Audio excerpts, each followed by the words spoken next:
Welcome back to Falmouth, Massachusetts at Gov Fuller Field for Wareham's third game of the season as they try and split a two-game set against the Falmouth Commodores. Hello and welcome onto the field, everybody. Jack Sadighian alongside Owen Sughrue.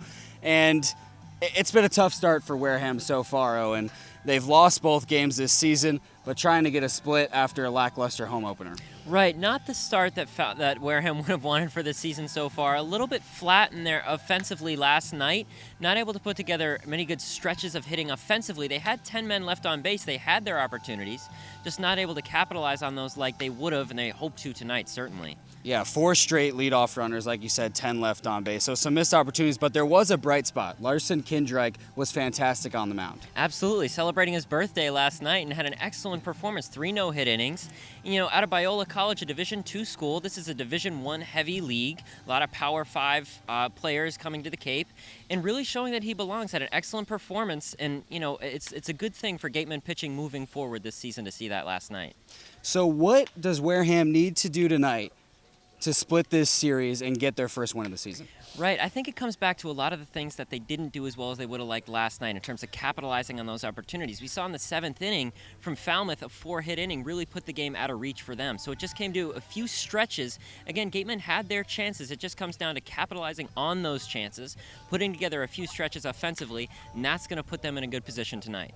Lost 8-4 last night, going for the split today. Harrison Eaton, our reporter, has Don Sneddon before the game, so a quick conversation with him. You're watching the pregame show on the Gateman Baseball Network. Thank you, guys. My name is Harrison, and we're here with Coach Don Sneddon. Coach, tough loss last night in Game 1 to the Commodores. What was your message to the team after that loss? Well, I mean, we're just we've hit 8 people in 2 games. You just can't do that. That's just 3 men on base, and then we made a mistake, make an error, and then all of a sudden, instead of cost you 1 run, it cost you 2 or 3. We just didn't have enough offense to catch up to that. So we got to clean that up a little bit. And, you know, we're not a huge, great offensive club, so we got to not play flawlessly, but we got to play pretty clean out on the defense on here. Pitchers are doing okay, except for the hit by pitches. And, you know, I think we only had something like 4 walks, so that's not too bad. But we got to get better at doing that. Yes, sir, certainly. And one of your bright spots last night was your starting pitcher, Larson Kindreich. What impressed you the most about him last night? Well, his ability to change speeds, and he has a good fastball, so he didn't have to change speeds on that too much, but it had a little bit of life to it, and able to get that off-speed pitch when he needed to keep him off balance. And you got to do that at the Cape. You can't just I don't care how hard you throw, you can't just throw fastballs. So he was able to keep him off balance and did a good job for us. Yes, sir, and something you mentioned earlier was the miscues on the base paths and the miscues overall. You guys left 10 runners on base. What needs to change in the approach at the plate?